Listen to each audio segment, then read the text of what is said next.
Marvin sipping yak, drinks down, hell nah, I'ma drink that. Alright guys, welcome back to Sports and Wine. We got Dre, we got myself, Rolando.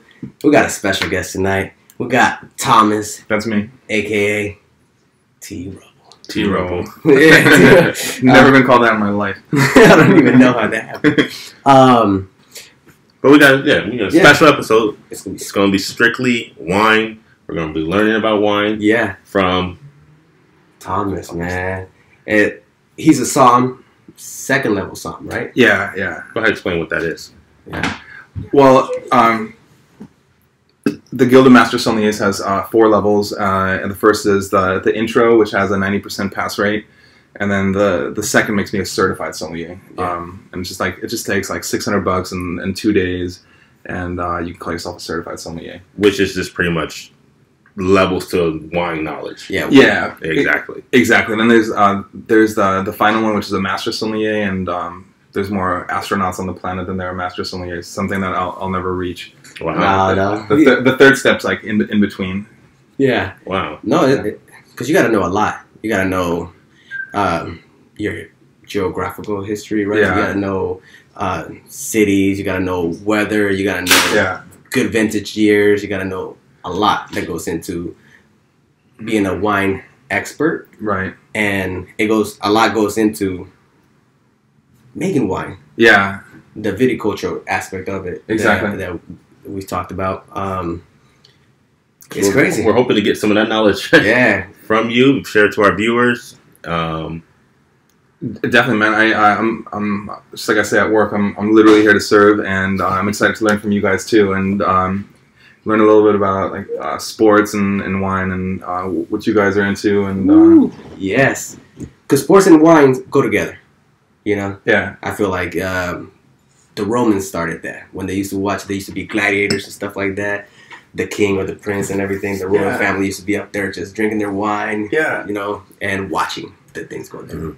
That's an important thing you're talking about, because I like full disclosure, I wasn't around during those Roman days, so it's just conjecture. I'm not quite sure exactly what went on, but I like to think that just as it's true today, the rich snobby guys had like their nice wine, you know, whereas the peasants in the stands just probably had some like slop, some like ancient just like fermented beverage. And it's kind of like these days. I'm sure you go to sports and you're just like rocking a Coors or a Bud, you know. Like you got to be in like the nice like I don't know what those are called. Like that. Yeah, the boxes. Exactly. And then they can all of a sudden start like rocking stuff like what we're drinking today. Yeah. True. Yeah. Exactly. And they were like, here's a little wine. Right. But yeah.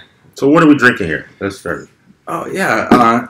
So we're filming from the beautiful Silicon Valley epicenter, San Jose. So I thought, why not feature J-Lore? They've been around since like the 70s, as far as I know. Or like their facility here off the Alameda has been around since 1974, and a lot of their grapes come from like the Monterey area, like this Pinot Blanc. But they also have a lot of Paso Robles fruit. But it's kind of cool to taste the fruit from where we're at. And Pinot Blanc is like Pinot Noir, just that it's a freak of nature. It's a genetic mutation, just, you know, like we have albinos with humans, right? Like there's Pinot Noir, and then it became an albino, and that's how you have Pinot Blanc. And in the middle, we also have Pinot Gris or Pinot Grigio, right? Which a lot of the that's interesting. Exactly. I did not know that. Yeah, it's weird stuff. And then from this, so you get Monterey and Paso Robles. From this one is actually just from Arroyo Seco. Arroyo Seco? Yeah, in Monterey County. However, a lot of the other fruit that they bring in comes in from Paso, where like anything goes and anything grows really. It's nice hot climate sort of. Oh, nice. Okay, so I'm going to drink this. So you said hot climate, so this is going to be right? Yeah. What do you guys think? I know, Dre, is it cool I call you Dre? Yeah, everyone calls me Dre. Oh, cool. Damn, I thought I was like revolutionary. I came over there with a new awesome nickname for you. Yeah. What do you think? I know you're largely a red wine drinker, and we all have our preferences, but what do you think? It's kind of like sugar water, huh? Like hummingbird juice? No, it's not bad. It's not bad. I mainly just taste grapes. I don't know. You know what I mean? No, yeah. I'm not picking up much else, but well, that's the thing, right? Hotter climate, riper fruit, which means New World wine, you'll get more fruit in the nose and in the palate. Right. Typically, right? Like the old school thought was like, you know, like you needed good vintages to make good wine because like if there's like hail or like too much like rain or something. But I think nowadays, if you have a great producer, you can have great wine even in bad vintages. It's not so much like what happens out in the field anymore. It's like what you can do with modern technology and a lot of money. You can like literally, if like you know, 60% of the grapes are super shitty this year, you just pick the good ones, you know, and that's that. This is something that we saw in 2011. This is good. I like it. Yeah, smooth, a little acidity to me, like right here. Yeah, right. Yeah, and did it finish off dry to you? Like for a little bit? A little bit, yeah, I was gonna say, but I like that about it. Yeah, good. I liked it. Would you call this full body? I'll call it like definitely round. medium body. It's not light body, and I think it's interesting how you guys use the word like dry. I think like a lot of the viewers are interested in terminology like that, right? Like how wacky to call a wine like dry, A liquid, but like, yeah. dude, it's wet. What's up with that? Yeah, right. It's interesting how there's like dry, which means like there's little to no residual sugar, right? And then there's off dry with a little sweetness, and then there's full on sweet wines. So I think that's really interesting terminology. Yeah. I like it. It almost leaves your mouth not dry, but yeah, exactly. Yeah. I mean, this would be awesome. Like, imagine you're like Johnny Football Hero back like in high school, you know, and there's like all these like cheerleader chicks, like, and you just stole this from like, you know, dad's like, you know, wine stash. Like, this would be perfect. Like, you know, like back in the golden days. This will get you going. This will get you going. Yeah. So, what do you think? What makes wine so appealing to this generation? I think like this generation, our generation, growing up now, you see a lot more people in their 20s, 30s now drinking wine, which you wouldn't see before. Yeah. Everything was more older, you know, 50s, 60s. Like those are the people that used to really get into wine. Yeah. What do you think is? That's an amazing question. I think about that too. It is a fact that the purchasing power of the millennials right now is greater than with any generation in the past. I think it's a matter of availability, and you don't even need wine that's just like approachably priced. Like these kids these days are just so well informed, and also got you know, mad loot to spend, and it's all about also like show off culture, right? Like everyone's about like FOMO and you know, bragging on Instagram and stuff. Look what I have. I was gonna say that's mainly it. I think it's trying to look higher class. That's right. By drinking wine and spending the money on it, you know. Yeah. Well, you had that movie, right? Was it Sour Grapes? Right. Was it Sour Grapes? Yeah. That dude, he walked in there and he was like, "Oh, this wine is worth this." And like it was a wine that was never open, you know. Yeah. And he would kind of trick these people into spending so much money for a certain wine. Yeah. And he would just con them out of their money, right? But yeah. Which proves that there's a lot of money, and when there's a lot of money involved, there can be fraud, as true with anything, right? Exactly. Because what sometimes people think like, oh, this wine is $50, so it's gonna be better than this wine that's $20. Is that necessarily true, or does it depend on? That's one thing I need to know. It's a really good. I was actually reading about this. There's this influential like Somm, right? And he says like, you know, actually my roommate and I were reading this book by Aldo Somm. He's a really influential guy, and he wrote like a really approachable wine book. And he says that the secrets to wine is that you don't need to have a very expensive bottle to have it be really good, and that what he consumes on the weekend are bottles 25 and less. And you know, I do the same thing at home. Yeah. Whereas like professionally at work, just like I said, you know, there's people who need to be seen with the label, you know, and what they bring in, so they can wow their guests, their business partners, their boss or their girlfriend, you know. Yeah, the appearance. Yeah, because if you see like when you go to a restaurant or you go somewhere and you see somebody walking by with the known label, you're like, oh wow, like it's like look at that guy. Yeah, right. That guy, man. Do you like, what's this, jealousy? Yeah, right. I never felt it before, but yeah. So starting off with me when I was first buying wines, I would go with price, and I would find myself disappointed. It's like this didn't taste any different than that. This didn't taste any different than, and I find when I'm just drinking at home with my girl, you know, between $20 and $40 for a bottle of wine is when I'm the happiest. That's the best wine for me. That's exactly right. That's the sweet spot. $20 and up. Yeah.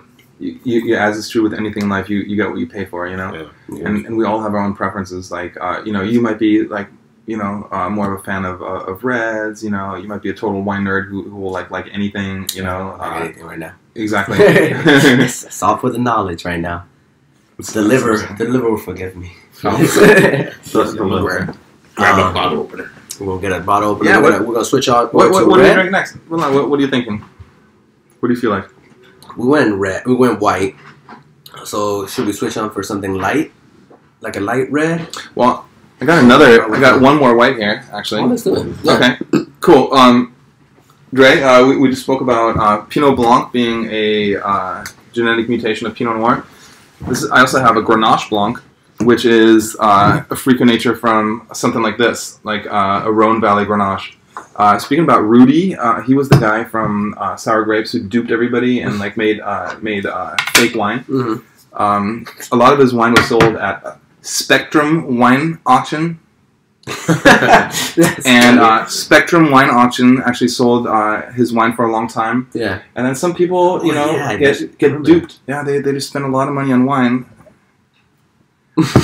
Like these, they get them at Spectrum Wine Auctions, and they just get duped, and they spend a lot of money, and the wine's crap. I'm gonna tag it on the bottom. Spectrum Wine Auctions. Proceed at own risk. That's crazy. Yeah. I mean, just be honest about your wine. Yeah, it's like, the funny thing is, all wine really wants to become vinegar. At the end of the day, all wine eventually is just dying to become vinegar, and all white wine wants to become brown.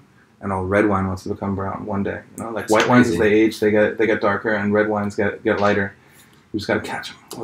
Catch them with the good. And that's another question though. Like, what dictates a wine to be able to withhold the elegance and the fruit flavors and preserve all that longer than others? You know what I mean?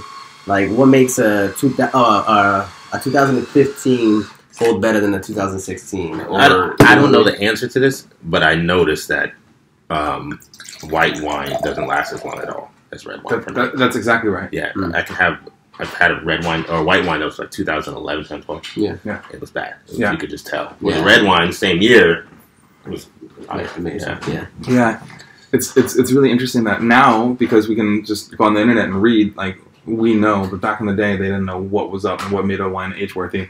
It actually turns out that it's high alcohol. Alcohol is a preservative, which a lot of whites don't have unless it's a dessert wine. Or high sugar, which like a dessert wine would have. Or high tannins. And tannins is something that you would get in like black tea, right? If you like over steep like a tea for too long, it's all dark. Tannins are in the grape skins, the grape seeds, and the grape stems. And Cabernet Sauvignon, which we'll be drinking a little bit with what you have, has a lot of tannins. It's like gritty thing you feel in your teeth. Yeah. And that'll make it age a lot more. But it's interesting, once you get into champagne, it's carbon dioxide and acidity that act as the biggest preservative. And therefore, like, champagne is able to, age for a while. So it's really fascinating. Yeah. That's actually cool. See that? We're learning, people. We're learning, people. Right here, on your screen. Mm-hmm. You're learning, we're learning. We're all learning. Yeah. Oh, so this one's different. What do you guys think? Like, what's this like? A little funkier? The smell smells funky. Yeah. More pungent. Yeah. It's a little lighter in color. Yeah, it smells like, I don't know, some kind of like George Clinton like funk project. Yeah, exactly. Let's see. It tastes like a George Clinton funk project. Yeah, it's funky. It's fruity too. It's fruity. Mm-hmm. You definitely don't get that dryness. It's like that. Yeah. I like the J Lord better. Yeah. Than this one. This has so many more flavors though. But I agree with you because I like that better. But this, what fruits would you think? So I think the Grenache Blanc is like I get like a lot of stone fruit, right? Like this sounds really pretentious to talk about like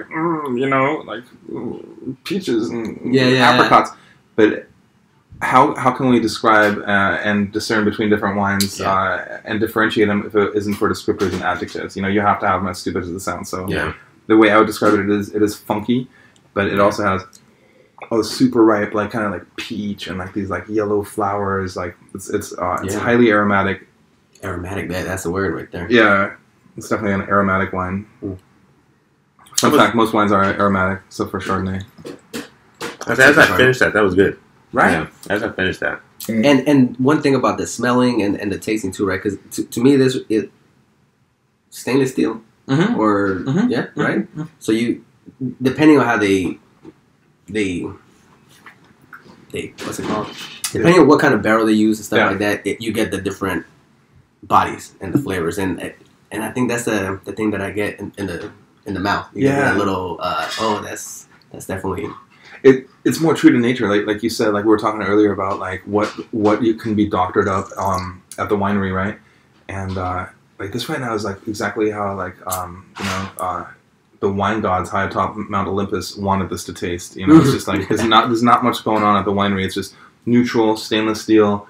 It's what Grenache Blanc tastes like after yeast gets introduced and gobbles up the sugar and basically shits out heat, some air and alcohol. That's literally tasting like. It's just like the grape and yeast poop. What's his name? The Greek god of wine? Dionysus. Yeah, I see D-I-S. I go Dionysus. Yeah, Dionysus. That's interesting too because our homie here and I work for a company called the Bacchus Group, and Bacchus is the Roman wine god, which is interesting. Which like things you think about like.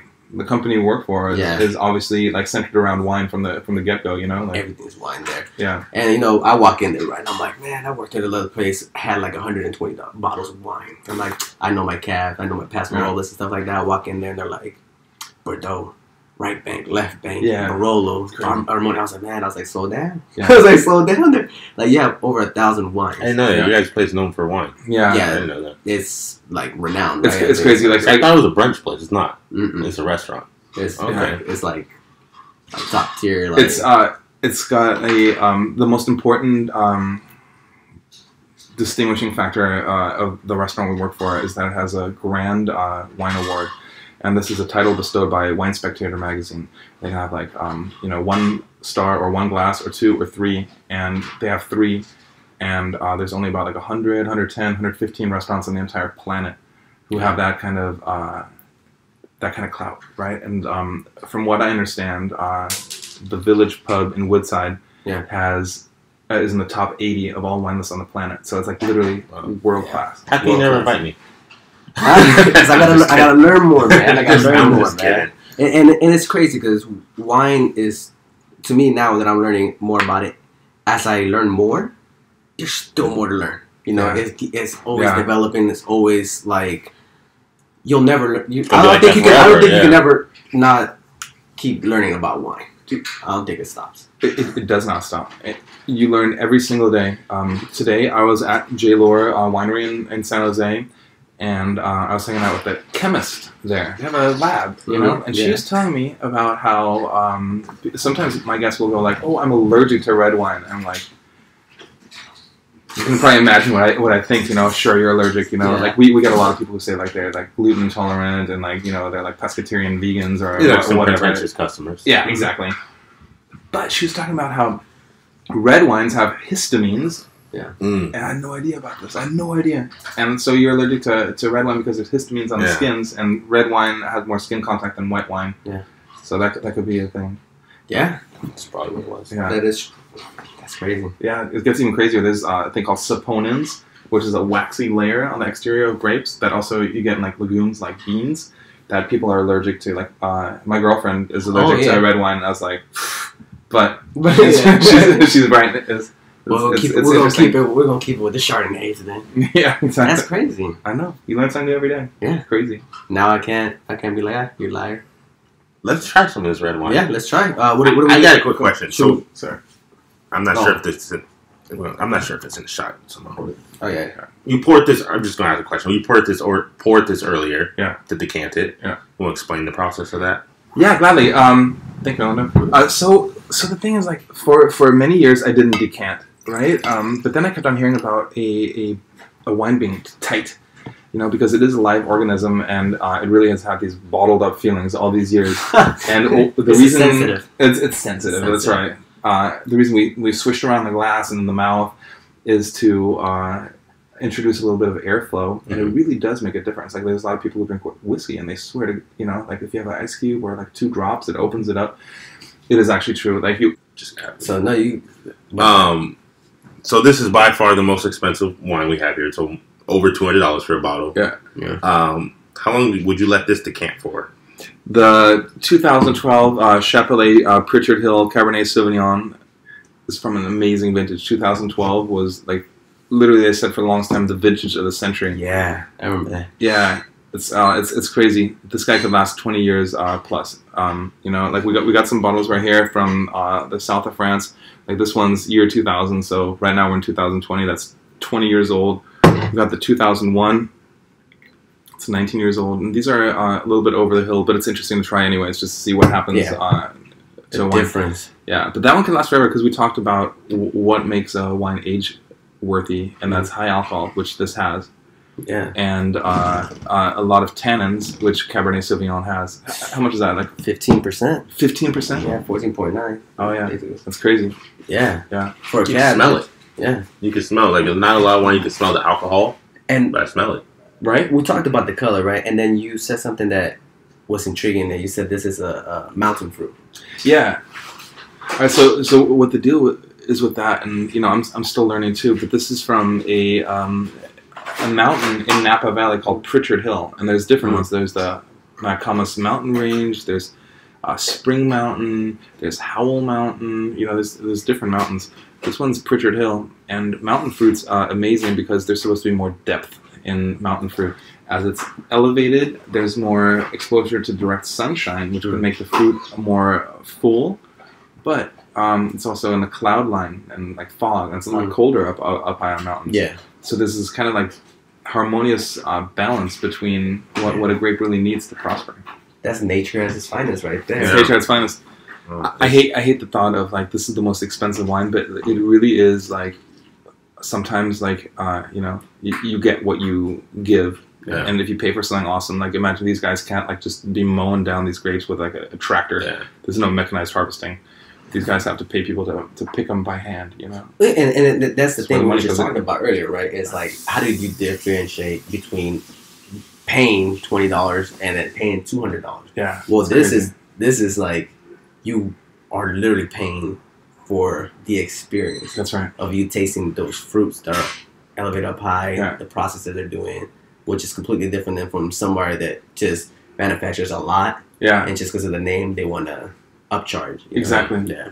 So it's interesting also like the bottle, like you could like literally like kill a grizzly bear with this bottle. It's just like so heavy too, you know. It's like I've never been. Oh, it is heavy. Actually, I thought you. Yeah. Is this your first time having it? This is my first time having it. Yeah. No. This is the first time I opened it. I got it from our homegirl, and she's been strung it for a long time. Yeah. It's kind of Oh cool. man! Cheers! Thank you Cheers, guys. for Of sharing course. this one. Yeah, I appreciate this. Yeah, I appreciate you guys. Quick question. It might seem.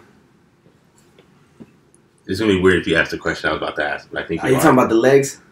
The tannin, like the legs No, that, no, like no. when you swirl this and you see that, you see all those legs just going down. Yeah. For our viewers, like, what is that? What does that say about that wine? Because look at all those legs. That's It's staining on the legs or the wine's tears, and if it's slow moving, we know there's a lot of alcohol. There's a lot of people who think that if the legs right here on the rim that like now come down, yeah. if they are slow moving, then it means there's a lot of sugar, and for a long time that was misunderstood. But it's really just a high alcohol, which Alcohol. this is hot. Like this is like 50%. Any truth that the shape of the wine glass for different wine matters? I've read that. That's such a good question, man. Yes. Oh wow. It matters. Yeah. So a lot of wine glasses, like the beautiful glasses you have here, is the most important shape you have, which is really wide here at the bulb to again expose the maximum amount of surface area of the liquid contained within to air, and then a tapered top to force the aromas up to your nose, the bouquet. That is the whole point of it. Yeah. But we can get really in depth about it. There's some stupid stuff out there too, like champagne flutes. That is just for aesthetic visual appeal, so you can see the beauty of like champagne, and it's like bubbles go Like up. the layer of it. Yeah, exactly. But it makes no sense whatsoever to drink champagne out of flute. classically, like they were drinking it out of coupes, just really like wide rimmed things, which makes a lot more sense to like just kind of like we said, like expose it to air. You see all those little bubbles. You see exactly. But yeah. it's like oh man, dude, I want to like drink this out of a super thin thing and like see all the bubbles. Look at me, man. You can with a nice steak, huh? Right. A nice steak. Oh man, what do you guys think is up with that? Why would this be good with a nice steak? What? I think so. No, in my opinion, I've never had wine and thought this would be good with food. Oh yeah, that just never crossed my mind. It's just not where I go when I drink. Yeah. I think the experience, man, you have to eat. You have to eat a little something because you're drinking, you're vibing. When you're drinking so much, like you have to eat something. Yeah. Right. Like Dre, like you're saying, like there's like really good standalone wines that are really good standalone wines. You don't need to pair with stuff. You're just like drinking them, okay. But maybe the enjoyment of food and wine could work in concert with each other, you know. And like, how could that be? Like, what makes you think like this would be good with a steak? That's weird, right? Like, this is a great product. What's up with that? I like the dryness, right? Yeah. I would say that mouthfeel, those tannins that it leaves. Mm-hmm. I think a nice juicy steak, like a ribeye. Dude. Which is complemented. You get those flavors. So now you're enhancing that wine from it just being like, oh, you know, I'm drinking a great wine. So now you're having a whole experience. Yeah. You know what I mean? Like, and if you're having an experience, man, there's no price to that. You know, that's so well said. That's what the wine gods will want. Dude, exactly. Right? Just like high atop Mount Olympus, the wine gods just like just pleased. Yeah. What it is? Top Mount Olympus. or the Bacchus gods, you know? Exactly. I always like to think about like the restaurant gods, like if I have a good day or not, like you know, like would they approve? Would they approve or not? Yeah. The funny thing about like food pairing and wine is like obviously they go hand in hand, but what I think is interesting about the subject is that when you pair wine with food, you can go 3 ways, but the best way is to go either to complement or to contrast. I think that's really tricky. So you can have like with like, right? You can eat like sweet ass food with a sweet ass wine. And bam, that's complimentary, right? Or diabetes. Yeah, there you go. Or again, like eat like a lemon and just like drink like an acidic Sauvignon Blanc. Like that's complimentary. But when contrasting things come in, that's magic. A steak, like a ribeye, and this Cabernet Sauvignon is perfect because you have this like fatty, rich, unctuous steak.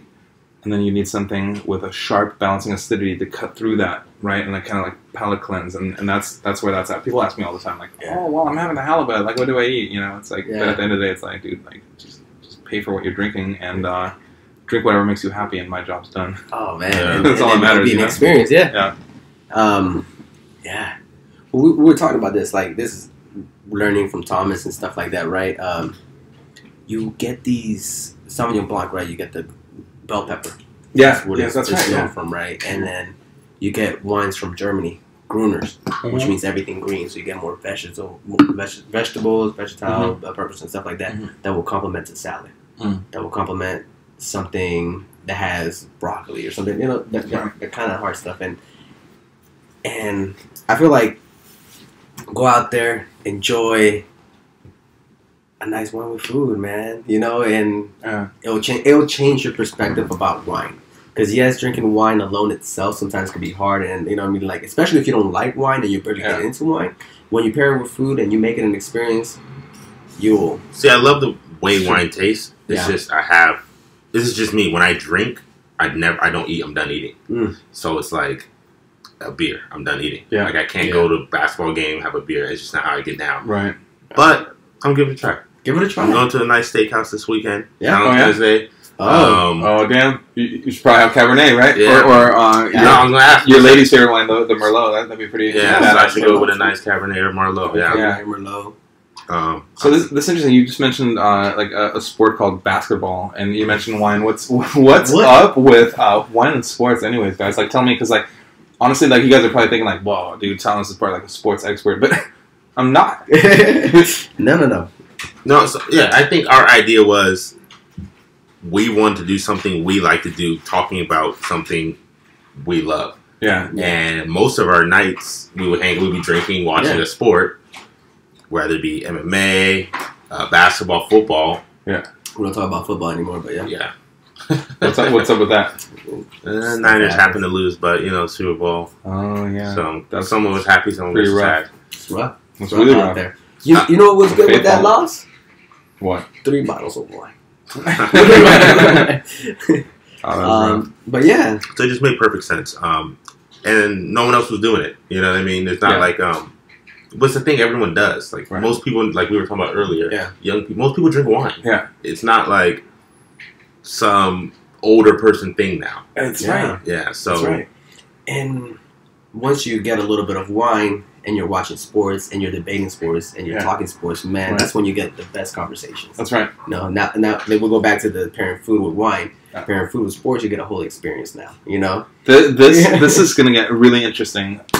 So pairing food with wine is one thing, but pairing sports with wine, what is like?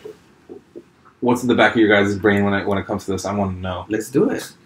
All right. So what do we start? So we start with. Well, for me, it depends on who's playing and what the sport is. Oh yeah. Okay. And what happened. The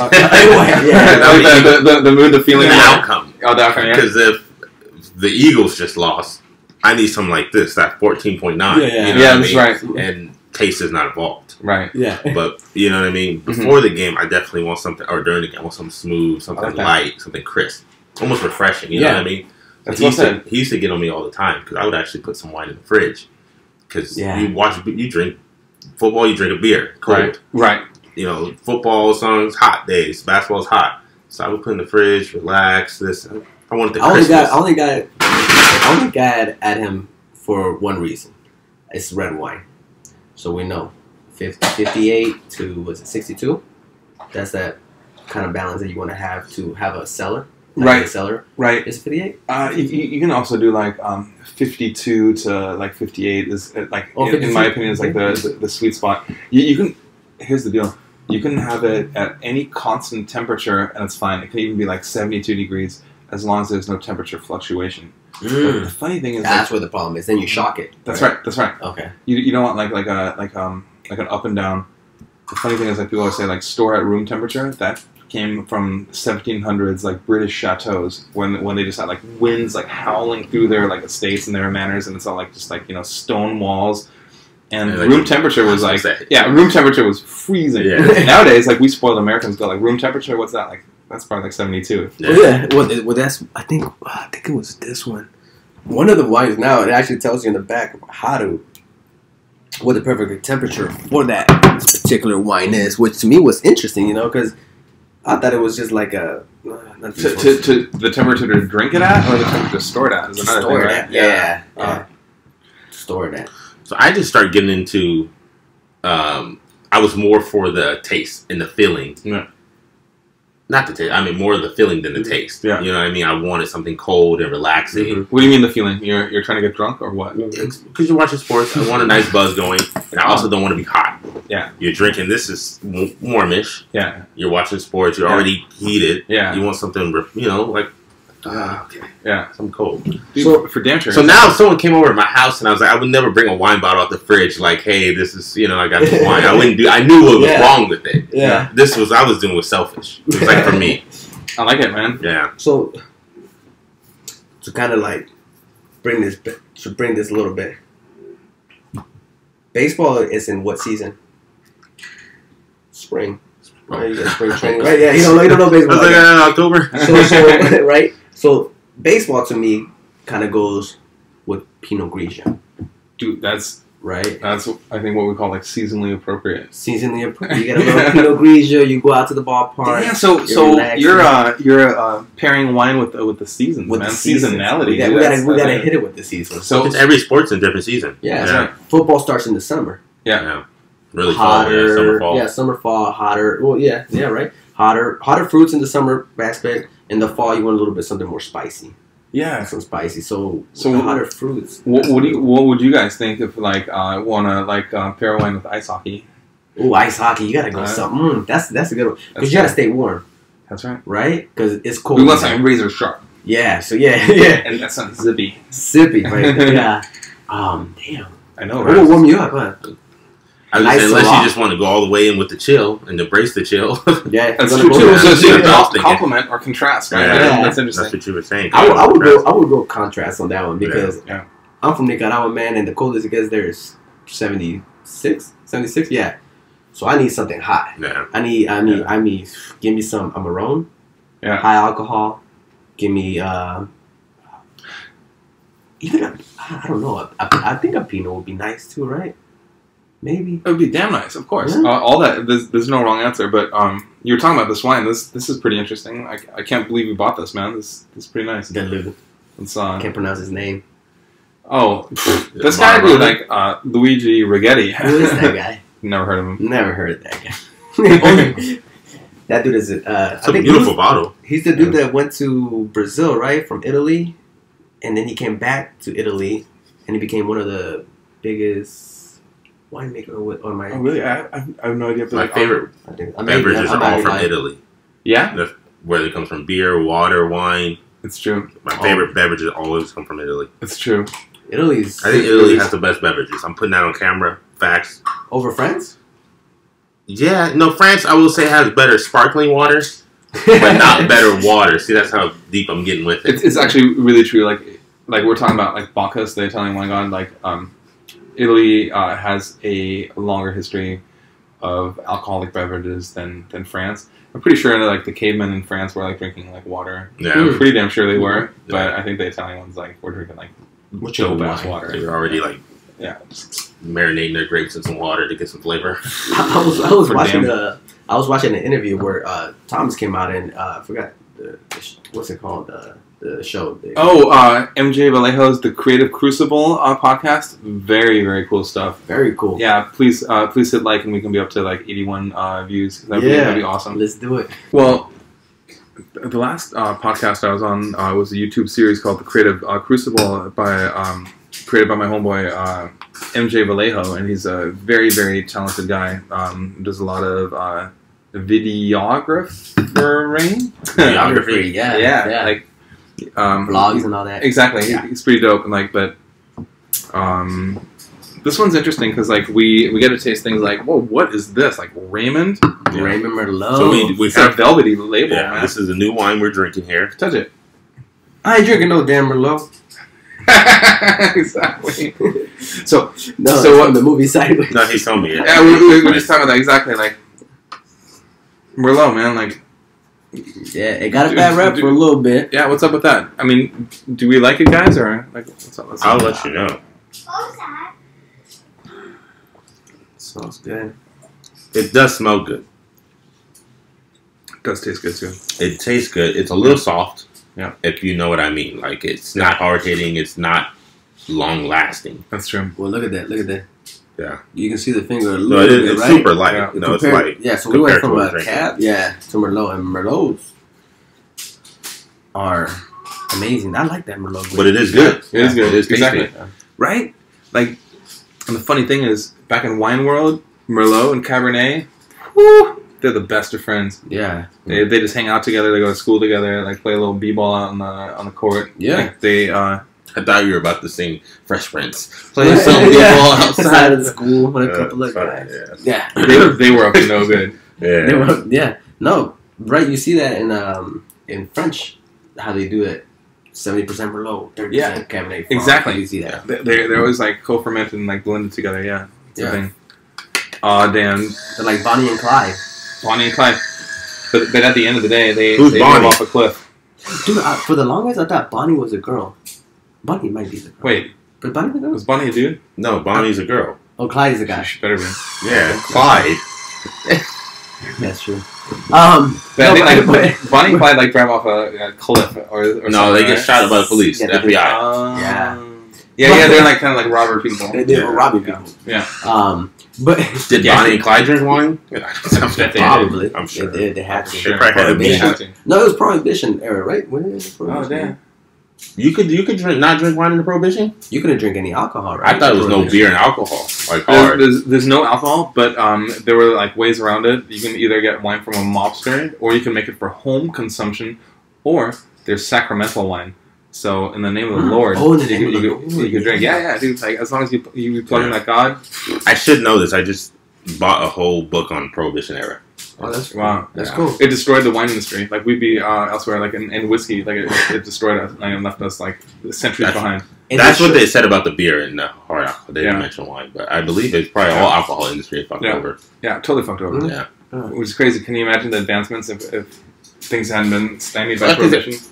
Sure. Technology-wise, everything, mind-wise, everything's moving every day. Yeah. So now if you stop that for years on end, Here's a very interesting thing. I just recently learned that the country of New Zealand, which is famous for Sauvignon Blanc, but also Pinot Noir, they had prohibition up until the late 80s. Ooh. Yeah. And they're like largely agricultural, and they had prohibition because they're just like, just like we Americans like have our foundations on Quakers and Puritans and stuff, Just total like prude asses, It's just like, this is how our country was founded. Bunch of prude dicks run around, run shit. Well, this what about Utah? New Zealand here. Is Utah still in the prohibition era? Oh, Utah has like a Mormon. But Utah has beers that have to be mandated to be like 3% alcohol. Like this is like literally like diet beer. Are you serious? Yeah, and you cannot drink in front of kids, kind of stuff, and you cannot drink that much. It's very tricky. But you have to pay for your membership in order to be able to drink, right, and purchase alcohol. And purchase alcohol from state control things. So this is the funny thing, like believing that some dude found the Holy Testament out in the desert. That's cool. Having 7 wives and fucking through a hole in a sheet. Like that's cool. Oh, that's cool. That's cool. Yeah, but alcohol's not cool. Like these Mormons got like way twisted. Like they're wild. Yeah, they're wild. Since this being a sports, I want to know, what do athletes do in Utah then? Because athletes, NBA players, this and that. But in reality, okay, Utah, you got the Jazz, right? That's basketball. They're traveling most of the time. No, but Jazz, not just the Jazz. Every team's got traveled through the Jazz. LeBron James. But I'm saying that's the one team I'm thinking of. No, that's the one. That's it, right? Because in the Utah, the college, they have a number top. Yeah, top 25. I mean that's college. You have to party, and I'm thinking LeBron got to stop in Utah. J.R. Smith was in Utah one weekend. He had to do something. Yeah, but it's like a day. I think they source their alcohol from outside the state and bring it in, which is allowed. I think it might be illegal though. I want to know, where's the club? There's no. What does it look like? Oh, orgies. Lame. Nothing. Oh, orgies are cool. Yeah. Because it's all about polygamy. Like I can have like 7 wives. That's cool. That's what I'm saying. But like alcohol, that's not cool. Yeah. I was thinking it's gonna look like. You ever seen Midsommar? Dude, I wanted to watch that. I was gonna say, it's probably what it looked like at Utah. Midsommar is like a Scandinavian thing, and like there's all these like chicks in white dresses, and things go wrong. That's the only movie this year, 2019, that I walked out of. Oh, really? Was that bad? I was a little intrigued. It got great reviews, and I was intrigued. It's not what I thought it was. That's funny. And now knowing that, and I watched it. I was like 12 o'clock at night. Wow. Knowing that what it is, I could probably watch it now and enjoy it. Yeah. But you walked out on it. I thought it was a horror movie. It's not. I thought it was a horror movie. It's not a horror movie at all. Damn. What kind of wine would you pair with Midsummer?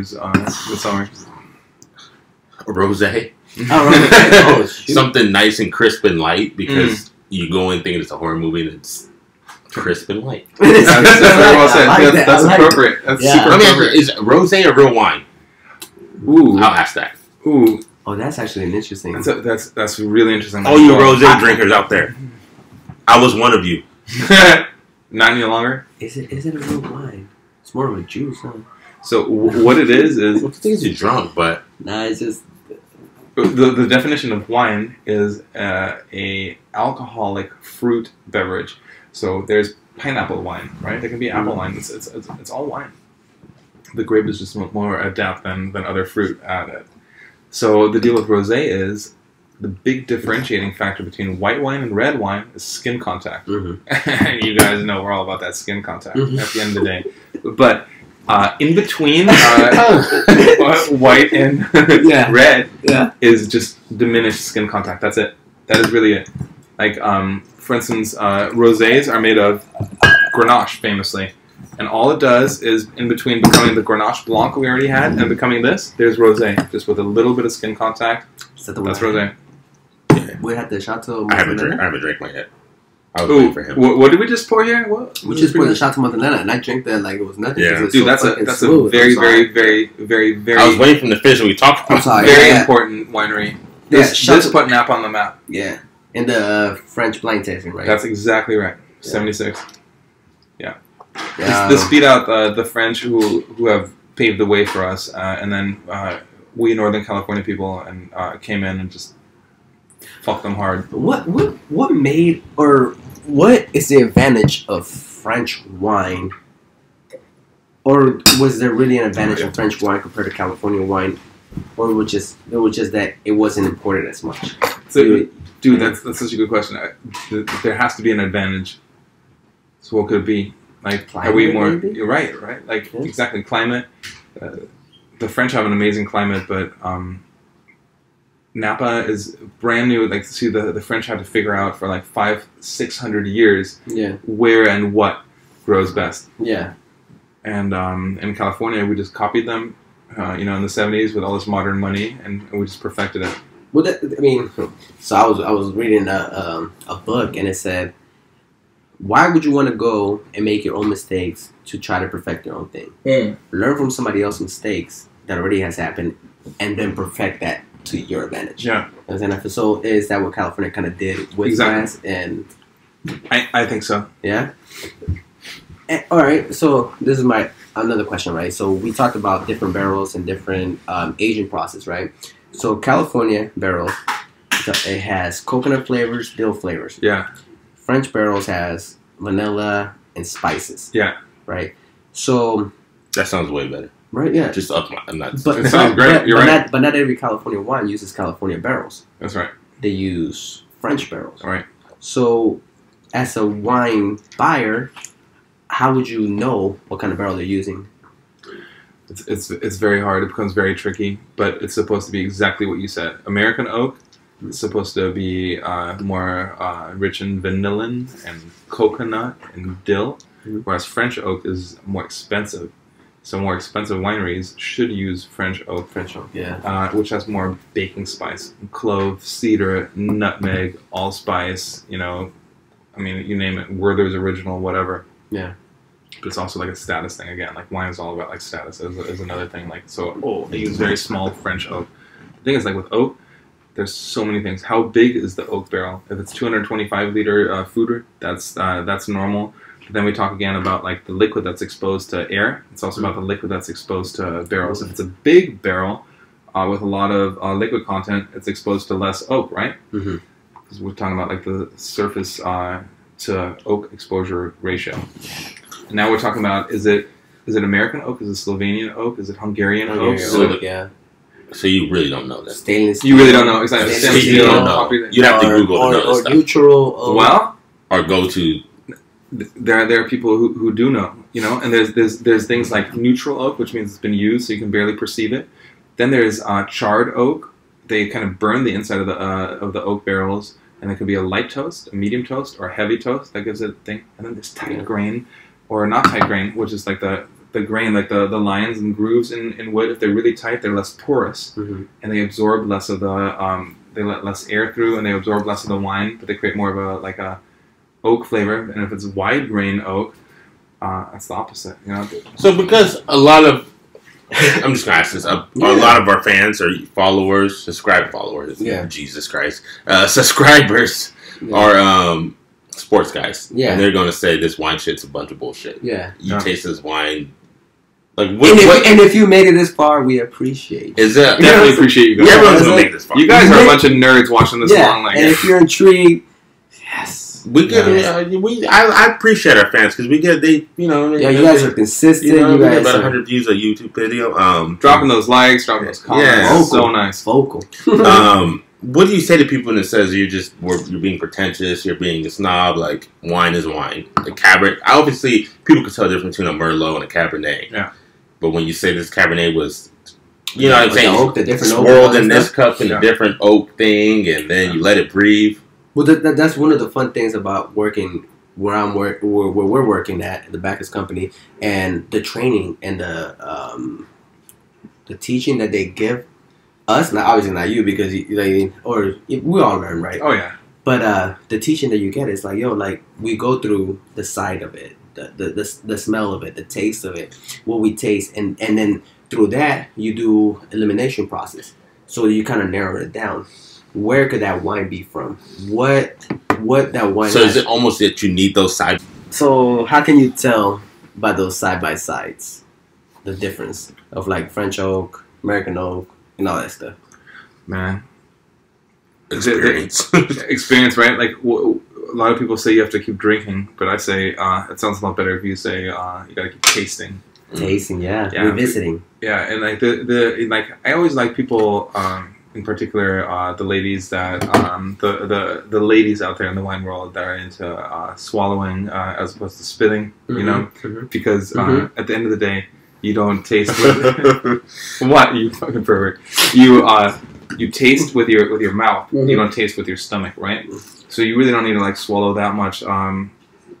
Anyways, like that's true. That's what I was thinking about. You don't taste with your stomach. You taste with your mouth. Your mouth, yeah. Exactly. So the experience comes from differentiating between American oak and French oak, and talking about the ladies out there watching. They have a way better palate than men do. Do they? They do. It's a natural thing. They might not be able to break down alcohol as much as men can because they have like fatty lipids and deposits and stuff. They cannot break it down as much with the enzymes, but men can. But they are way better at tasting alcohol than men are. Yeah. And tasting, you don't taste with your stomach, you taste with your mouth. So you kind of try to like spit it out and like taste the whole bunch. After you do it a whole bunch, you can kind of find out that, like you said, American oak has dill and coconut flavors, and French oak has more like baking spices And the vanilla and all that. So we'll leave this out for all the ladies in the audience, and you tell us. You tell us. Yeah, well, it's interesting. Because the cab should be tasting the cab, no matter what. But then all those factors do play in. It's true. No, because I mean, everyone has their favorite wine. It's not just a cab. You have your favorite brand. Yeah. You know what I mean? Because this one tastes good. Also, though, for me, this tastes good for this price. Like for $40, this is a good ass wine. Like that wine. The Raymond? This wine right here for the price. Oh, the Chateau Montelena. So this was better, but for the price, this is my favorite wine. It's all of that motherfucker is not that cheap though. What you spend like $40? It's probably more than 40, right? Yeah, that's still, dude. I would say because. But then, I mean, it's you can spend more on that Chateau Montelena depending on the year. This right here, Montelena is Montelena, super important, and this is like a gift for us to taste that. This is awesome. As soon as I seen it, I was like, "Yo, let's do it." I was like, "Yeah, it's a big deal." What should we do? Should we go Italy now? Because I feel like we did a whole lot of New World. Yeah. So, should I? Rolando, what did you bring here? What is this? This is wow, look at the color. This is a Amarone. That's Amarone? right. Am I pronouncing that right? Well, I think the Italians would be like Amarone. Amarone. Yeah, so this is Amarone, right? So an Amarone. Should I go into the please? Yeah, like tell us why did you buy this? What's up with you? So I love Amarone, right? Because what makes this special is the process that they use. Yeah. Right. So it's a hotter climate, right? Hotter climate, and what they do is that they hang.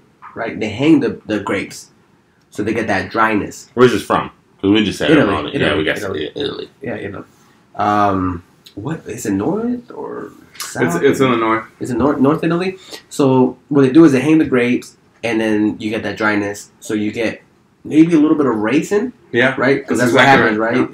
Yeah. They are raisinated. Yeah. It smells very earthy. Yeah. So it is also like funky, like we had before, right? Yeah, it's not, this doesn't smell good. Funky. This doesn't smell good. It smells like foot, like somebody who's been like working out their socks and there's I think people they watching right now that have a fetish with that. Sorry. Yeah. There's some guy right now who just got off of like some like weird like foot site and like he's watching our show right now. You can't tell from here, but almost looking in, there's almost like I may be tripping. It looks almost like a alcohol, like you know what I mean? Like it's almost brown going down. You know what I mean? So okay, so it's kind of orangey. Yeah. You right? Should I? Please. Oh my God! So absolutely, I've been learning from Thomas, man, and I'm proud. So the reason why you get that orangey and that color towards the end, that means age. Yeah. So you get 1 to 3 year; those are younger wines. 3 to 5; those are medium. 5 and above, you start getting that orange color. That's right. Right, and that means that it's an older wine. It's been aged. It's been processed. That's right. I mean, we're talking about the wine's rim job right now, right? Like there's like a definite like rim variation, which is what we like to call it. There's a watery meniscus on the rim that is indicative of youth. Yeah. However, if there's rim variation, changing from the color on the outward rim, protruding kind of like an orangey kind of hue, which is what we're experiencing, is indicative of age. And this is a 2013, so it's got a good like 7 years age. 7 years. And go ahead. No, I'm not gonna be honest. It's not good. You don't like this one? It's a little pungent for me. It's that raisin. Yeah, it's almost. So if you don't like that raisin, that's a really good descriptor. So you're going raisin. I was going Pungent? prune, but it makes sense because you raisin go. exactly is Raisin, like yeah. a raisin aged prune. You know what I mean? It's not nasty. It's just it's very pungent. Like it. That's exactly what it is. Yeah. So it's an acquired taste for sure. Yeah, Like it's an acquired Zinfandel, taste, right? Like yeah. Zinfandel, people. Not everybody's gonna love Zinfandel. Do people drink Zinfandel still? Not white Zinfandel, but actually, you know, I just recently found white Zinfandel sells something like 10 times more than regular Zinfandel to this day. Really? I don't see Zinfandel no more anywhere. You know, menu really nowhere. I still see it a little bit. It's still popular. I think among a couple of people. Well, Zinfandel is a really interesting grape. It's actually a grape called Primitivo that comes from an area near Croatia and Italy. And then we Californians thought it was our grape. But it's an uneven ripening grape where the grape clusters, some will be green, some will be black. And it's very, very hard to ferment because of that. But if we're going to talk about Amarone real quick. Take it? No, you got to let that motherfucker breathe. That's why it tastes nasty to you. You haven't let the flavors come in. Yeah, so when it's nasty, I chug and get it out of here. He's right. It is a weird wine. It is a weird wine. But maybe if Dre, we spoke a little bit about this wine. Maybe your nerd gears would grind a little bit more, and you'd be like, "Whoa!" So check this out. Just like something like, "What is this? Della Valpolicella? What is that?" Val means valley. Poly is the opposite of mono, which means many. Cella means cellars. So it's literally the valley of many cellars. So this wine comes from northern Italy, the valley of many cellars, and Amarone is a style of wine made from a blend of grapes, mainly the Corvina grape, made in a winemaking method that's super unique called the Passamento. And what it does is they take these grapes, the Corvina grapes, and dry them in open barnyards where the wind is just howling through the place, and they become raisinated, dehydrated, devoid of all water content with increased sugar. And sugar is what you need for the yeast to gobble up the sugar and shit out, air, heat, and alcohol. And this has, like Dre said, a pungent, fucked up flavor of dried fruit, prunes, raisins, like you guys are saying. That's exactly right. That's what this is. Yeah. It's very, very expensive, very, very costly. Crazy, crazy way to make wine. So if you're like, but it's cool because it takes all of that. Yeah. So I will say that, and that goes to your question of like, how would you be able to differentiate? Like, oh, as soon as you smell this, blind test it, right? Yeah. Would you be able to like, oh, that's Amarone? No. Yeah. Right? Yeah. Right off the bat. So it's just that process of training yourself and training your muscle and memories and sense of like, yo, like this ratio. Oh, this is Amarone. Yeah. Oh, bell pepper. I smell bell pepper. Oh, that's Sauvignon Blanc. Yeah. I smell a little bit of spices. I smell this. Oh, that's French oak. So and then you can kind of narrow it down to like that. You know what I mean? And it's dude, it's so much fun. Yeah. It's so much fun. We did good today. Like I mean, like. All the stuff we have here is like it's pretty awesome. We hit all. There's no Walter say no $2 Chuck here. No $2 Chuck here. Hey, about $2 Chuck. Like let's just talk about that for a second. Yeah. $2 Chuck is $2 Chuck again. It just went back down to $1.99. It was at $3 recently. There's a $3 Chuck. $2 Chuck was $3 Chuck. Now it's $2 Chuck again. Okay. Hey, nice to see you, sir. Twinkies are expensive nowadays. I heard. Shout out to my boy. He said that they're expensive. Twinkies? $2.54. That's what I seen. Yeah. Why? They could survive a nuclear fallout. Like what would pair well with a zombie apocalypse, guys? You don't think Twinkies? Ooh. Yeah, talking about wine. Like if there's a bunch of like zombies howling at your pad, like because they want sugar, right? They want that sugar. They want that flesh. So do zombies need sugar? They stand up. They need a headshot. Why are we talking about wine or are we talking about Twinkies though? Do they need Twinkies? I think Twinkies could survive a nuclear they fallout. Could. Twinkie. And that's when zombies exactly I don't know. All the better I need it. This is off subject, but there's a gas station by my mom's house, and it has every hostess. And it's on full display with like a light hovering above it, like God heavens. Every hostess snack ever. That sounds fantastic. Like I've never heard of, from cinnamon roll, everything. There's like 50 different. Wow. Ho-hos? Or what are they called? Ho-hos? Different flavor ho-hos. Caramel ho-hos, regular ho-hos. I'm all about those I ho-hos. swear. They got the Susie. They have everything. And I literally walked up and shook his hand. I'm like, bro, you got it going here. You gotta go. I just want all the ladies know that like the cream filling. Like what are those that are like the rolls with the cream filling that you kind of gotta like unwrap with your tongue? Are we talking about hostess now? Yeah, that's a ho-ho, right? That's a ho-ho. Yeah, that's a ho-ho. I just want to know, like, when I go down on a ho-ho, like, I knew that's where you're going. Rolando, don't be a sick ass, please. No, sorry. Like, keep your mind out of the gutter. We're talking about like ho-hos here. Yeah. Anyways. Let's after you guys drink this, let's kind of experiment with some wine that has gone through the process and has not made it. It's almost expired. It's almost expired. No, it is expired. As I said, what do you call that? Talking about zombies. Yeah. Is there a word for? Yeah. Like, how do you guys feel about eating ass? I'm a nasty. So what happens? Is this the equivalent?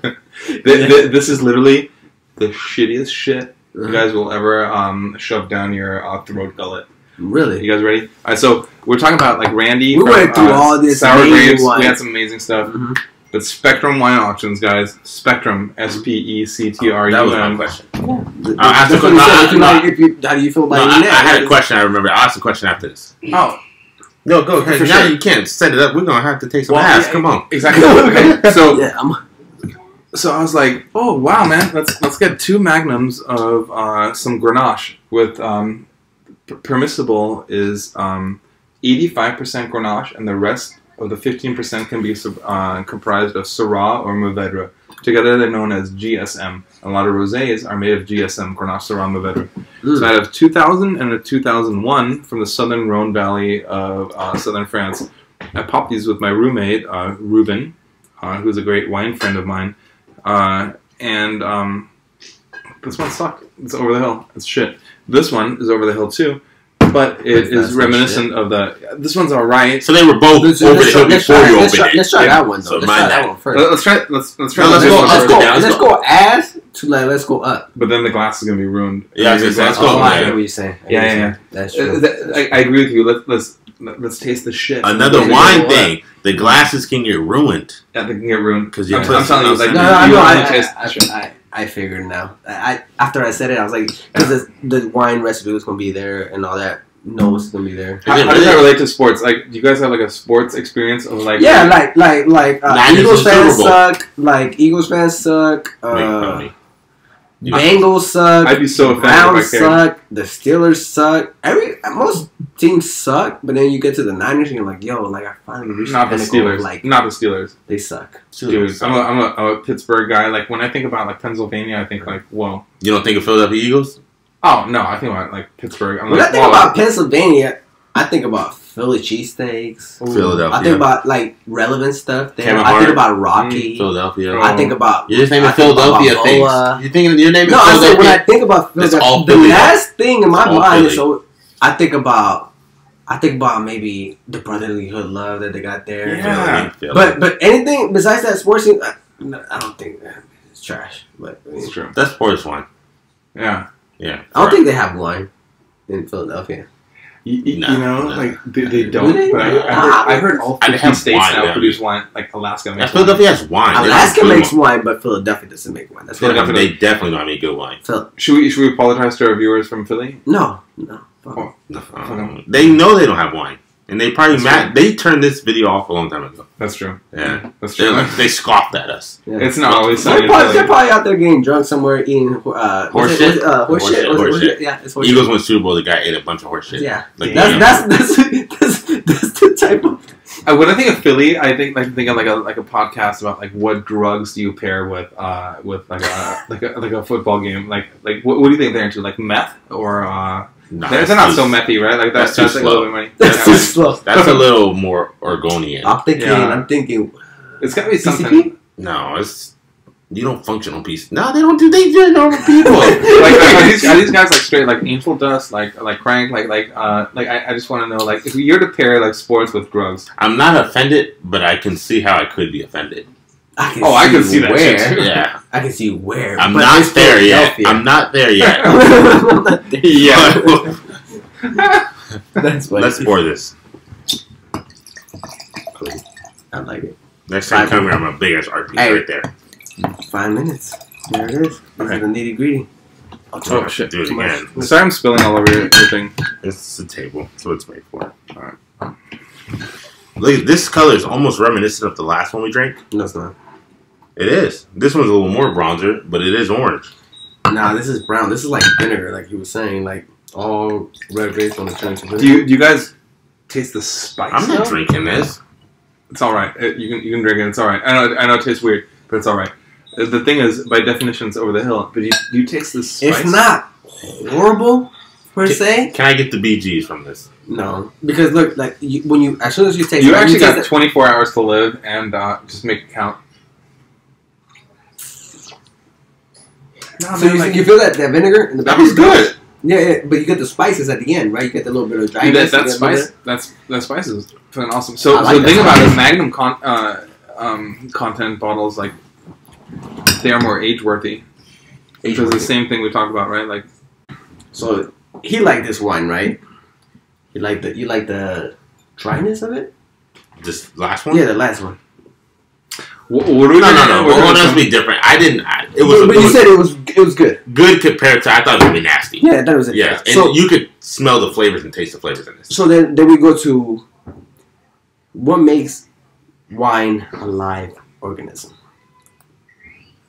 Like what is that process of, like, what makes, is it every grape that's a live organism? Yeah, it is. Like, what's really interesting is there's the grape molecular compounds that gel with the oak molecular compounds, and after a while they kind of just congeal and gel, and they create an offspring of the next generation of what they fostered, right? And then that starts gangbanging with different oak and different, like, wine particles, and they start shagging up and having different babies, and the babies and their mamas, and their dramas, like, come together. And after a while, you have generations of what we call polymerization. These polymers creating a long, intricate chemical string of what an aged wine truly represents. So wait, hold on. Yeah. You're telling me this wine is alive? It's alive. It was a live organism, and it might still be alive. So the thing is, it is alive. The yeast colonies are alive until there's too much alcohol. At about 17% alcohol, the yeast that exists naturally on grape skins dies off because the alcohol kills it. It's like Listerine. Beer's alive. Beer's alive. It's all alive. Yeah. Oh. These are My little alive. guys. No, the vodka is. He said 17%. Yeah, but the vodka is just a graveyard. I know. I want to hear him say it for the fans. Oh, I know he said 17%. I just wanted to hear the repeat. It's 17%. And then I'm not even sure I know what I'm talking about, but I think right around 17%. No one else like, knows. You don't know what you're talking about. So yeah, that's true. Okay, cool. We think you're Einstein. I'm dead. Yeah, for real. But that I feel like that's what makes wine and everything so intriguing. It's like, yo, like, this is live. How do we get those flavors? Raspberries, strawberries, cherries, white flowers, lilies, and all that. That is the best question of the day. How can we say something tastes like bell pepper or like gooseberry or like grapefruit? Yeah, it's because chemically speaking, the grape actually has those same chemical compounds as the fruits you just mentioned. The reason we talk about wine is an alcoholized fruit beverage that's been fermented. Like we said, like my homeboy came back from Hawaii and brought me pineapple wine. That's still wine. The reason we use grapes, in particular the Vitis vinifera species, is the most complex. And the grapefruit and apple and like floral aspect, they mimic and possess the same chemical intricacies. That's crazy. What color was that white? The pineapple wine. Like Probably It was like a yellow. It was fucking like 3 days of coffee. So it's brown. Yeah. Wow. It was like dark orange. Which makes sense though, because pineapple, as soon as the delicious, pineapple yeah. goes outside, Yeah. it turns brown. Yeah, exactly. That's why I was curious. Yeah, it makes sense. Dude, Makes up sense. until recently, I thought like pineapples grew on palm trees. No, Those they are go for the shrubs. brown, right? Oh, you knew that? Oh, you knew that? Yeah. Fuck you. Well, Alpha Nicaragua, bro. Like that's, I mean, you know what I mean? Like coconuts grow up in a big ass tree and then they drop That's down. true. I had no idea. Like, I always just pineapples think on shrubs. I always say, well, you never seen a pineapple tree. That's how my mind thinks. Yeah, That's true. You guys are smart. I was like, oh, you never seen a strawberry tree. So it must come from That's the ground. Which makes me, which kind of like throws me off, right? You know how fucking Like a- scary like a- pineapple trees will be fucking falling? That's you imagine? scary. Like a carrot and a beet, right? There's Yeah. no carrot tree, right? They come from the ground, Yeah. but they are root vegetables. Mhm. So are strawberries and pineapples root fruits? No, That's a good question. No, right? They're not. Because strawberries come from a bush. Oh, do they? Yeah, strawberry Right. bush. Is it? Yeah. Mm. 'Cause you it's pick them like a bush. You But know, an artichoke comes from the ground. artichoke comes from the ground singularly with like one. Like they come like boom with strawberry. You know, I just recently found out about this thing about Root root vegetables. I wanna try that nasty one. Root vegetable. I'm scared. I don't You care. guys don't want to hear this, but there was a Dutch guy, like from the Netherlands. He was the Duke of Orange, and root vegetables can be any color. Carrots used to be white, purple, I had a purple brown, carrot. red, orange. Yeah, Say because I know this. The carrot, but the the carrot. carrot. Like he was the Duke of Orange, so he said like, "I hereby decree that all carrots should be orange." And bam! Since that day, we only cultivated orange. Just like we drank a Pinot Blanc and a Grenache Blanc. It depends on what we want to do. Hunter-gatherers had black grapes only, but then they saw freak of nature albino grape, and all of a sudden they're like, "Oh, this is interesting," and they cultivated that, and this is why we have these. Well, I wine feel wines. like, okay. I thought more of the fact that like, okay, if you want to, like, everybody's into organic stuff, right? If you want to, Let's pour the nasty one up. yeah, let's try the nasty one. We only got 5 minutes left in the show, y'all. Let's pour that. We're gonna sit. We're gonna sip this after. Hold on, let's all get a whiff of it when you pop it off. Yeah. You go for it. It smells good. Looks me soon. Hey, I can you smell guys, the you guys, faults. I can guys smell pour. the faults. I can smell the faults a little bit. What's the fault? What do you think happened? What went wrong? I'm telling Maybe you, a little air went into the cork. that could be it. I personally think that some asshole cooked the wine by having it in his trunk in the Nevada desert for about 3 weeks. I can and see just that. is laughing at me all the way to the bank. Okay, so this was my question earlier. Well, Look at this red wine. It's clear. It's not a red wine. That's the problem. That's what he was saying. Like it shouldn't be that. You see how it looks like vinegar a little Oh, it bit? doesn't smell so bad anymore. Maybe because it was open. I for agree so with Dre. Like maybe it opened up. This is gonna be good. Watch, try it. This is gonna be good. Well, your nose is Different from your has taste 10,000 nuances it can pick up, whereas your palate can only pick up 1,000. So your nose is 10 This times is- this is better smell than your- horrible. My nose, every wine that smelled good was good. Every wine I said was bad. Which one did you say was bad? The only one I didn't like was this one. Which one? Oh, it's not And that bad. the second white Which wine, one? Which one? Which one? Point it. I don't know. this one. Oh, The the Marron, and then the second white You wine. don't let that motherfucker breathe though. We opened it early. Remember, we let that sit for a while. It's actually not so bad. That was good. I'm telling you. This kind of like makes you It's feel not like horrible. It's not bad. But It's 20 years ago. You gotta here's remember what that. was smashed up left side of your back bumper on a Mazda 3. 2011. I get what you're saying. It appears really not that. That's not terrible No, for you what get what you're saying? Yeah, I got it, but fans won't get it. So there's no way that you can't decant this wine to goodness. You can. Oh, that's what I'm asking. Like, Oh, so what would there you might be a benefit. That's a really good question. Like what? It's not How horrible. good can a wine get? What could you do as a wine consumer Exactly. to improve That's a a good wine? question. That's a very good question. I think you can always do something because nature's part has been done during the viticulture. The winemaker's part has been done during the vinification. The What do we do? viticulture, to kind of narrow it down, is what happens between where they know where to grow it, the climate that it's going to grow in, how it's going to grow in, and kind of all that, right? Yeah. All that plays a factor into it. Exactly. All the way up into the point where it gets into bottled. Yeah. Then it goes into that. The tertiary phase. Yeah. Yeah. It's crazy. Yeah, I mean, And bottle formats is interesting too, right? We're drinking out of Magnums, we're drinking out of 750s. You know, like this 750 has 25.4 ounces. You know, like was and it's also intriguing too. It's like what makes it up.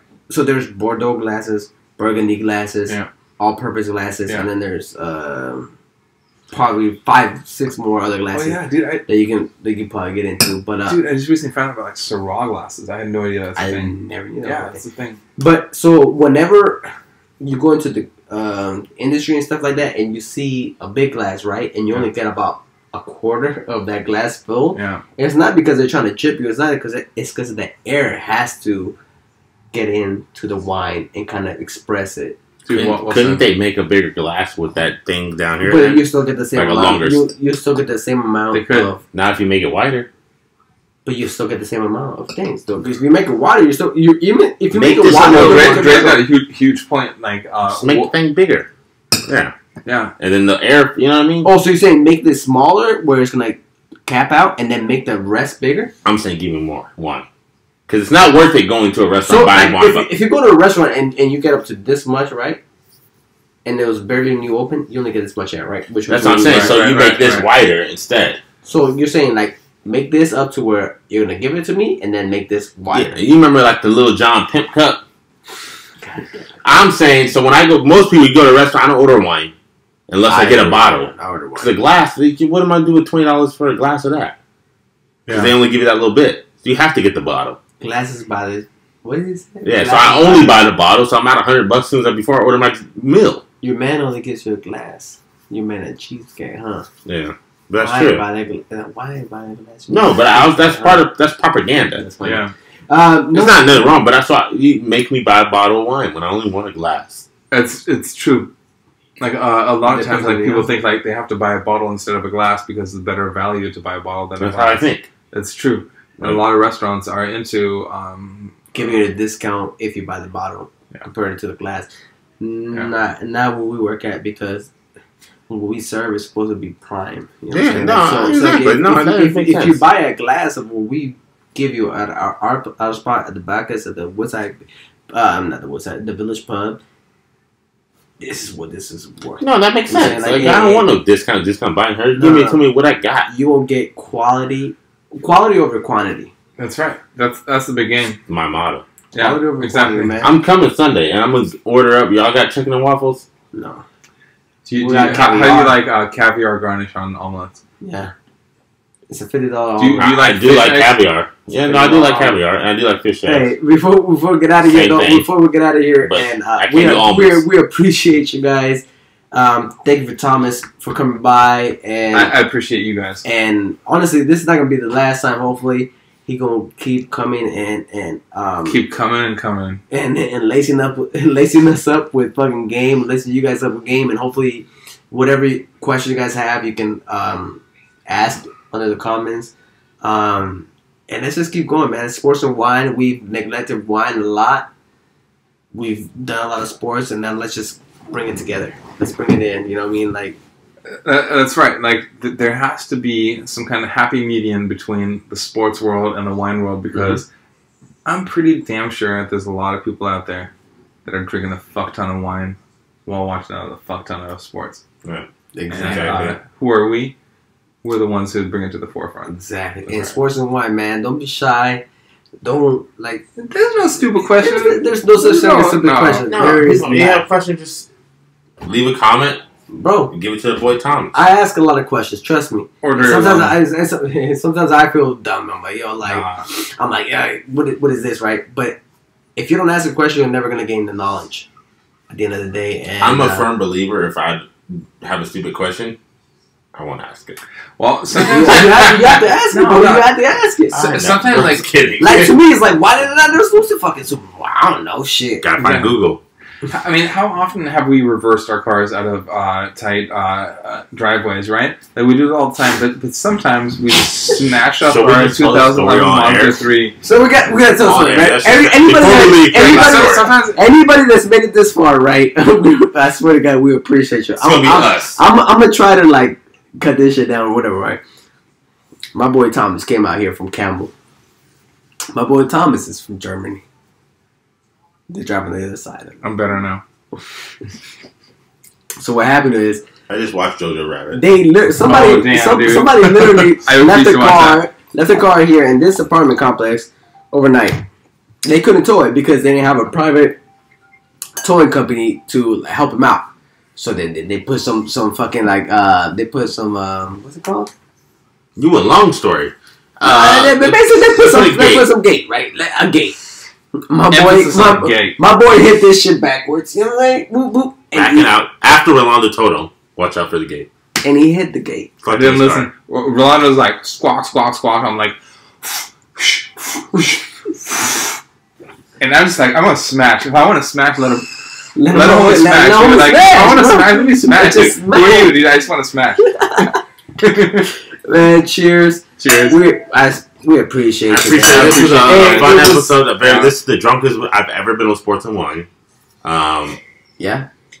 It feels good because I can get drunker. Let's keep it going. Thank you guys for tuning in. Everybody subscribe. Watch. Yeah. Man, amazing guy, man. He is humble as fuck. I appreciate it. And he doesn't like his worth coming here, man. Is just value. You know what I'm saying? Like, and it means a lot. You know what I mean? Thank you guys. It's not we easy. Appreciate you. It's not traffic time. I mean, it's not. With his daughter's so patient. Come on, man.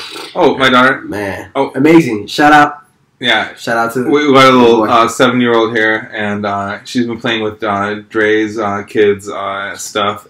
Yeah. It's been really nice. It's been amazing, man. All right. See you guys next week. This is No More Sport. This is it. No, it's will be sports. We're gonna go into baseball. We're gonna go into shit. He better get. I want to talk about how Randy Johnson is the greatest pitcher of all time, and how my boy got Randy Johnson. Actually, before you stop that, I just want to talk about corked bats, and you know, like Mr. Bell. Well, no, like we have corked bats. We have corked wines. We have corked bats. Mm-hmm. Albert Bell. You know, like I just want to kind of like. And Randy Johnson, like, what a freak of nature! Like, how tall is that guy? 6'8". And who the hell lives in Seattle, anyways? And Does he live in Seattle? He did. Why he played for Seattle Mariners and Arizona Diamondbacks? Oh, he went to Denver. What happened to Ken Griffey Jr.? You know, this is for another episode. Ken Griffey got out steroided. He wouldn't do steroids, and he got left. Yeah, he got out. Dude, that guy should have played the game, dude. What a fool! He should have drugged up. I would have done it. Ken Griffey Jr. would have been like fucking Barry Bonds. Yes, he would have been better than Barry Bonds because he's already better than Barry Bonds. As far as a defender, dude, Sammy Sosa. He has that small dick now. Rolling over in his grave right now. Sammy Sosa is your color. Have you seen Sammy Sosa lately? No. He bleaches his skin. Sammy Sosa white. Does his hair. Sammy Sosa thinks he's a white guy. Are you serious? Yeah. I think this.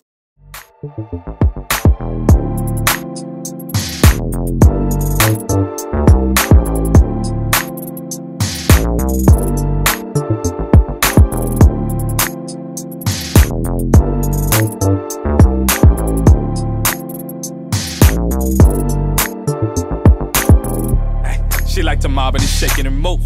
Mob is shaking, nigga. Mob and shaking and move.